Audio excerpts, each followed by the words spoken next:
अस्सलामुअलैकुम, मेरा नाम है जहाज़ेब हाशमी और ये है टोयोटा फॉर्च्यूनर GR 2023 मॉडल। ये टोयोटा फॉर्च्यूनर की सेकंड जनरेशन है जो कि पाकिस्तान में 2016-17 से आना शुरू हुई थी और इस गाड़ी को एक बार फेसलिफ्ट भी किया गया था। फेसलिफ्ट में इसके अंदर कुछ मेजर रिफाइनमेंट्स की गई थी जो कि मैंने ऑलरेडी कवर की हुई हैं कुछ रिव्यूज़ में, और आप वो रिव्यूज़ इन आई कार्स में देख सकते हैं। ये स्पेसिफिक कार GR वर्जन है जो कि रिसेंटली ही लॉन्च की गई है टोयोटा की तरफ से 2023 के मार्च-अप्रैल में, और ये गाड़ी कंपैरेटिवली लेजेंडर से भी डिफरेंट है। लेजेंडर से पहले टॉप ऑफ लाइन आती थी, अब ये गाड़ी टॉप ऑफ लाइन है और इसमें जो चेंजेस किए गए हैं वो है इस गाड़ी के रिम्स, इसमें कुछ GR की बैजिंग दी गई है, इसके इंटीरियर में छोटे मोटे चेंजेस किए गए हैं और इसके अलावा फॉर्च्यूनर GR में सस्पेंशन भी अपग्रेड किया गया है, जो कि मैं सारा कुछ अभी कवर करूंगा इस रिव्यू के अंदर। ये स्पेसिफिक कार हार्डली 2 हफ्ते पहले लॉन्च की गई है और अब ये गाड़ी साइकिल मोटरस्पोर्ट्स के पास अवेलेबल है। इस गाड़ी की डिमांड 2,35,00,000 रुपये है। अगर आप ये गाड़ी कंपनी से बुक करते हैं तो ये आपको तकरीबन 5-6 महीने बाद मिलेगी, लेकिन साइकिल मोटरस्पोर्ट पे ये गाड़ी रेडी डिलीवरी है। और अगर आपने इस गाड़ी के बारे में कोई इन्फॉर्मेशन लेनी है तो आप इस दिए गए नंबर पर कॉल कर सकते हैं या फिर आप साइकिल मोटरस्पोर्ट को विजिट कर सकते हैं जो कि रावलपिंडी में DSA 2 के गेट 1 के ऑपोजिट लोकेटेड है।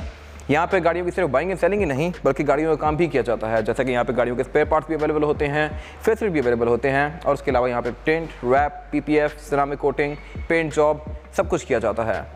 गाड़ियों की मॉडिफिकेशंस के लिए एंड बाइंग एंड सेलिंग के लिए cycle motorsports is the place. Overall, it's a great Fortuner and today I'm going to review it. Let's start with the exterior of this car. ये Toyota Fortuner GR का front look है जो कि comparatively simple Fortuner या Legender से थोड़ा सा different है। इस तरह से कि इस गाड़ी का जो बम्पर है इसमें फॉग लैंप का डिज़ाइन डिफरेंट आता है और इसके अलावा इसमें एक GR का बैज दिया गया है जो कि डेफिनेटली लेजेंडर या किसी और फॉर्च्यूनर में नहीं आता। फ्रंट पे कोई मेजर चेंजेस नहीं किए गए। सिंपल फॉर्च्यूनर से ये गाड़ी बहुत डिफरेंट है, लेकिन लेजेंडर से ये गाड़ी काफ़ी हद तक मिलती जुलती ही है। और इस गाड़ी का जो ये फ्रंट लोगो है ये प्रिंटेड है, इसमें कोई रडार वगैरह नहीं आता, जस्ट ये प्रिंटेड दिया गया है फ्रंट पे भी और बैक पे भी। देखने में लगता है कि ये रडार होगा लेकिन ऐसा नहीं है। और उसके अलावा इस गाड़ी के फ्रंट पे पार्किंग सेंसर्स भी आते हैं जो कि मेरे ख्याल से एक बड़ी मजे की चीज़ है। ये कार क्योंकि ब्लैक में है तो इसकी ब्लैक एक्सेंट्स काफ़ी अच्छे से ब्लेंड करें हैं इसके साथ। अगर ये गाड़ी किसी और कलर में होती तो इसमें ये वाले पार्ट्स ब्लैक होते और इसकी लुक ज़्यादा अग्रेसिव होती। खैर, हेडलाइट इस गाड़ी की बायस राउंड वाली आती हैं, DRL इसमें ये दी गई हैं और फॉग लैंप भी इसमें LED वाले आते हैं। फिर नीचे इसकी DRL दी गई हैं जो कि इंडिकेटर में स्विच करती हैं। इसके अलावा यहाँ पे कुछ खास है नहीं। अगर बात की जाए इस गाड़ी की साइड प्रोफाइल की तो ये भी कंपैरेटिवली सिंपल फॉर्च्यूनर या लेजेंड से डिफरेंट है। इस तरह से कि इसके साइड पे जो डोर हैंडल हैं ये क्रोम में नहीं बल्कि ग्लॉस ब्लैक में ही आते हैं। लेजेंडर और सिग्मा दोनों में ये क्रोम में आते हैं। इसके अलावा इस गाड़ी की साइड मेरे बॉडी कलर में है, इनमें इंडिकेटर दिए गए हैं। इसके अलावा यहाँ पे कोई खास चेंजेस नहीं है, लेकिन जो एक मेन डिफरेंस है वो इस गाड़ी के व्हील्स का है। इस गाड़ी में व्हील्स डिफरेंट डिज़ाइन में आते हैं लेकिन साइज इनका सेम ही है। और इसके अलावा GR के अंदर इसके जो ब्रेक कैलिपर्स हैं ये रेड में आते हैं। GR या TRD में यूजुअली इस तरह के ब्रेक कैलिपर्स आते हैं जो कि अलग कलर में होते हैं और उस पर GR की बैचिंग भी दी गई है जो कि मैं इन डेप्थ कवर करूँगा अभी आगे। इसके अलावा इसके जो व्हील आर्चेस हैं ये भी बॉडी कलर में ही हैं। इसके अलावा इस गाड़ी में सॉफ्ट क्लोज भी आता है, यानी कि मैं इसको यहीं से लॉक या अनलॉक कर सकता हूँ लाइक दिस। और इसके अलावा इस गाड़ी के साइड मिरर भी ऑटो के फीचर के साथ आते हैं, यानी कि ये डोर्स लॉक या लॉक करने के साथ साथ फोल्ड और अनफोल्ड होते हैं। इसके अलावा इस गाड़ी में ऊपर रूफ रेल्स दी गई हैं, क्वार्टर ग्लास आते हैं और ये फॉर्च्यूनर की आइकॉनिक क्रोम की फ्रिल जिसमें कर्व आता है ये फॉर्च्यूनर की के ऊपर बनी हुई आती है। इसके अलावा यहाँ पे कुछ खास है नहीं। और अगर बात की जाए इस गाड़ी के रेयर लुक की तो ये मोर और लेस लेजेंडर जैसा ही है। GR में जस्ट बैक पे GR का बैच दिया गया है और इसके अलावा इसका जो बम्पर है इसका डिज़ाइन कंपैरेटिवली थोड़ा सा डिफरेंट आता है। इसमें जो डिफ्यूज़र दिए गए हैं इसकी शेप डिफरेंट है। बाकी बैक पे यहाँ पे पार्किंग सेंसर्स भी आते हैं और इस गाड़ी का टेल गेट भी ऑटोमेटिक आता है, यानी कि मैं इसको बटन से भी अनलॉक कर सकता हूँ और की फॉब से अनलॉक कर सकता हूँ। ये trunk all the way up जाता है क्योंकि डेफिनेटली इलेक्ट्रॉनिक आता है। और इसके अलावा ये इस गाड़ी की ट्रंक कैपेसिटी, ये गाड़ी 7 सीटर है तो इसमें 3rd रोw सीट्स भी आती हैं जिनको अनफोल्ड करके आप यहाँ पे 2 लोग बिठा सकते हैं और फोल्ड करके आप इस गाड़ी की ट्रंक कैपेसिटी को और भी ज़्यादा स्पेशियस बना सकते हैं। प्लस इस गाड़ी के जो 2nd रोw सीट्स हैं ये भी फोल्ड होती हैं। इसके अलावा इस गाड़ी का टेलगेट क्योंकि ऑटोमेटिक है तो ये बहुत ऊपर तक जाता है। अगर आपने इसकी हाइट को एडजस्ट करना है तो उसका तरीका यह है कि आप इस गाड़ी के टेलगेट को खुद नीचे लेके आएंगे और इसके बटन को अगर आप दबा के रखेंगे तो इसकी भी न्यू हाइट सेट हो गई है। अब ये उतना ही ओपन होगा जितना मैंने सेट किया है, आप देख सकते हैं।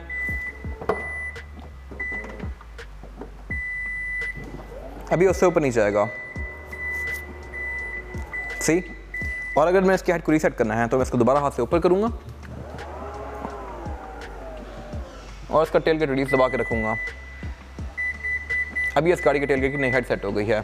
इसमें सिग्मा 4 का साइन नहीं आता जो कि लेजेंडर के अंदर आता होता है। इसमें जस्ट 4x4 दिया गया है और GR दिया गया है। बाकी बैक पे स्पॉइलर आता है, रेयर विंडशील्ड वाइपर आता है, ब्रेक लैंप आता है। इसके अलावा कुछ खास है नहीं। इसके बाद अगर बात की जाए इस गाड़ी के इंटीरियर की तो ये फॉर्च्यूनर GR का इंटीरियर है जिसमें कुछ चीज़ें अच्छी भी की गई हैं और कुछ चीज़ें बुरी भी की गई हैं।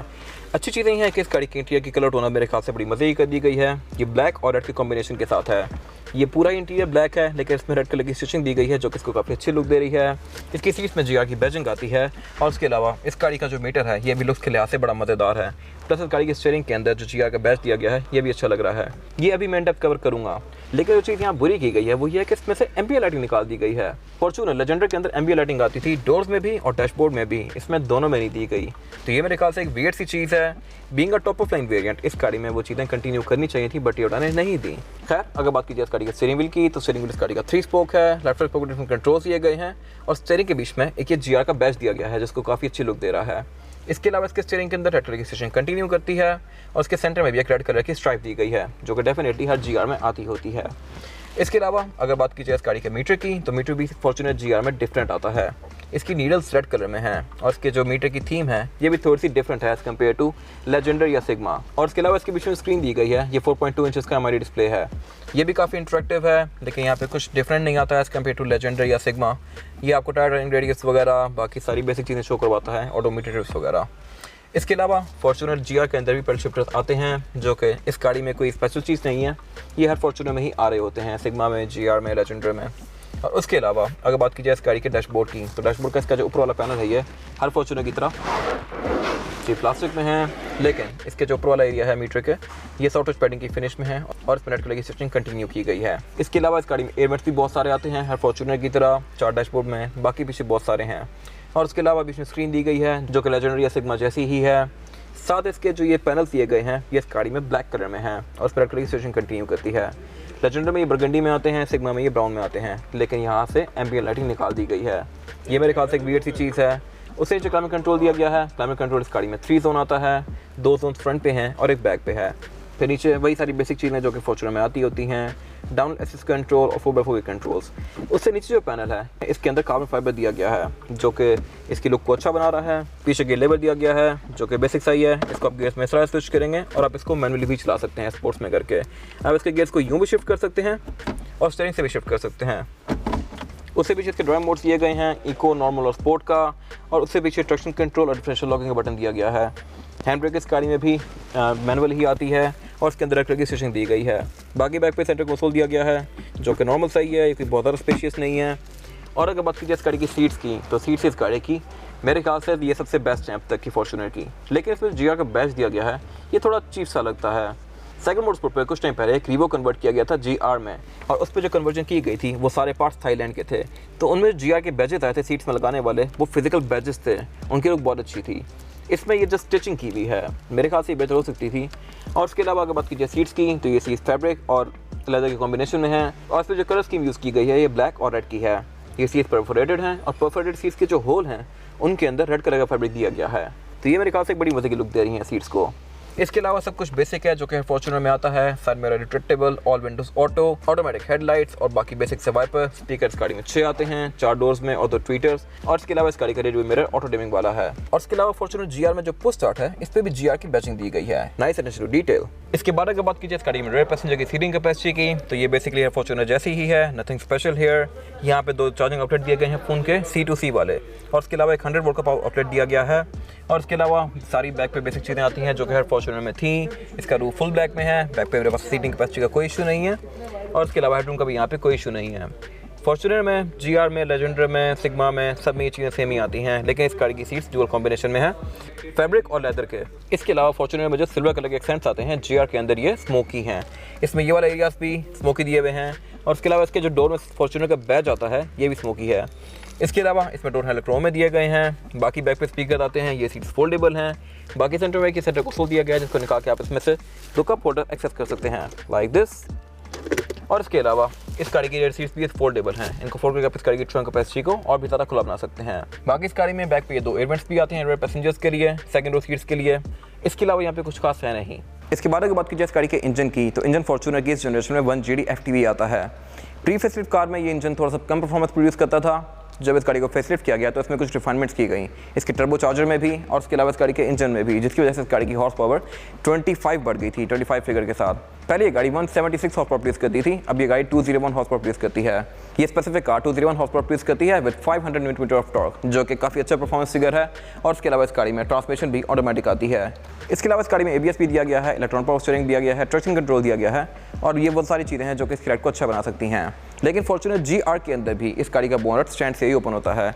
ये मेरे ख्याल से एक बड़ी अजीब चीज़ है। अगर ये हाइड्रोलिक से ओपन होता तो बड़ी अच्छी बात थी। GR में भी ये गाड़ी तकरीबन 2.25 करोड़ की है, बट स्टिल इसका बोनट आप हाथ से ओपन करेंगे। बोनट अच्छा खासा भारी भी है और एक अच्छा खासा ऊपर जाता है, तो इसको ओपन करना इतना आसान नहीं है। बाकी इसके अंदर इंस्टॉलेशन दी गई है और इसके अलावा यहाँ पे कुछ खास आता नहीं है। अगर बात की जाए टायर साइज़ की, तो टायर साइज़ जो आता है GR में वो है 265, 60 और 18। इस गाड़ी में 18 इंच का रिम दिया गया है जो कि मल्टी स्पोक है और स्मोकी सा है। ये फुल ब्लैक भी नहीं है और ग्रे भी नहीं है, ये दरमियान की चीज़ है जो कि इसको काफ़ी अच्छी लुक दे रही है। और उसका डिज़ाइन भी मेरे ख्याल से अब तक की किसी फॉर्च्यूनर से ज़्यादा बेहतर है। इसके अलावा इस गाड़ी में जो टायर आता है ये हर फॉर्च्यूनर जैसा ही है, डनलॉप ग्रैंड ट्रैक। इसके अलावा यहाँ पर जो एक और डिफरेंस है वो ये है कि इस गाड़ी के जो ब्रेक कैलिपर्स हैं ये रेड में आते हैं और इन पर GR की बैचिंग दी गई है। इसके अलावा डिस्क इस गाड़ी की बेसिक सी ही हैं, इसमें कोई खास डिफरेंसेस नहीं दिए गए यहाँ पे। और इसके अलावा इसकी जो हाइट है ये भी ऑलमोस्ट हर फॉर्च्यूनर जैसी ही है। और इसके अलावा फॉर्च्यूनर GR में सस्पेंशन भी अपग्रेड किया गया है। इस गाड़ी में अब मोनो ट्यूब शॉक एब्जॉर्बर्स आते हैं जो कि कंपैरेटिवली लेजेंडर और सिग्मा के सस्पेंशन से बेहतर हैं। इनमें नाइट्रोजन गैस और ऑयल का कॉम्बिनेशन यूज़ किया जाता है जो कि इसकी रिस्पॉन्सिवनेस को बेहतर बनाता है। इसके अब कुछ फ़ायदे हैं और फ़ायदे ये हैं कि ये आपको ऑफ रोडिंग में भी बेहतर परफॉर्मेंस देते हैं और हाई स्पीड्स पर भी ये कंपैरेटिवली थोड़ी बेहतर परफॉर्मेंस देते हैं। इसकी कॉर्नरिंग वगैरह भी इससे थोड़ी बेहतर हो जाएगी।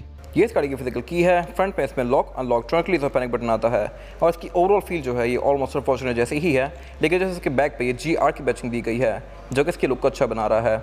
ये था आज का रिव्यू। अगर आपको रिव्यू पसंद आया है तो इस रिव्यू को लाइक कीजिए, मेरे चैनल को सब्सक्राइब कीजिए और अगर आपके पास इस गाड़ी से रिलेटेड कोई भी राय है तो उसको कमेंट सेक्शन में शेयर जरूर कीजिएगा ताकि वो लोग जो गाड़ी लेने वाले हैं वो आपकी राय से फ़ायदा उठा सकें। अपना ख्याल रखिएगा। Thank you.